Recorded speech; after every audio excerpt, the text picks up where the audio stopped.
देवताओं में सबसे महान कौन? ब्रह्मा, विष्णु या शिव?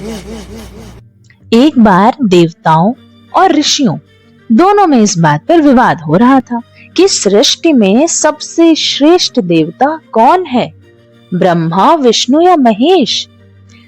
तभी सबकी आंखें एक घोर तपस्वी ऋषि की ओर मुड़ी, जिनका नाम था भृगु ऋषि, जिन्हें यह जिम्मेदारी दी गई कि वे जाकर तीनों देवों की परीक्षा लें और पता करें कि सबसे महान देवता है कौन आखिर।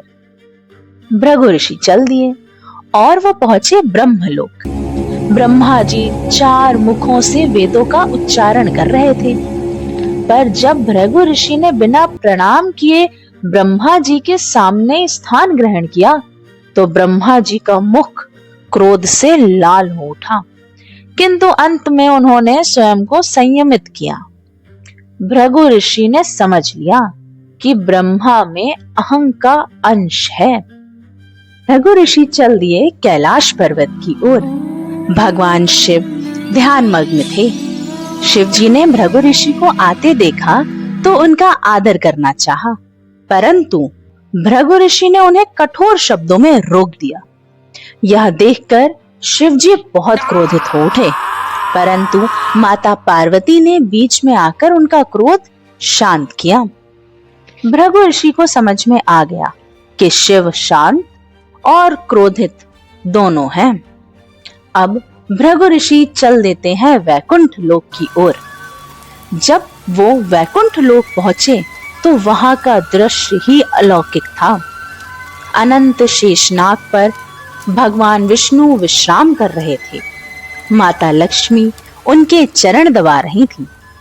भृगु ऋषि भीतर ही भीतर सोचने लगे कि अगर वास्तव में यही सर्वश्रेष्ठ है तो इन्हें भी परखना होगा। उन्होंने बिना किसी शिष्टाचार के सीधे भगवान विष्णु की छाती पर जोरदार लात मार दी। पूरा लोक सन्न रह गया। लक्ष्मी जी का मुख क्रोध से तप उठा, परंतु विष्णु जी तुरंत उठे और भृगु ऋषि के चरण पकड़कर बोले, हे महर्षि, मुझे क्षमा करें, मेरी छाती वज्र समान कठोर है। आपके प्रहार से कहीं आपको चोट तो नहीं लगी? यह सुनकर भृगु ऋषि स्तब्ध रह गए। भृगु ऋषि की आंखों में आंसू झलक उठे।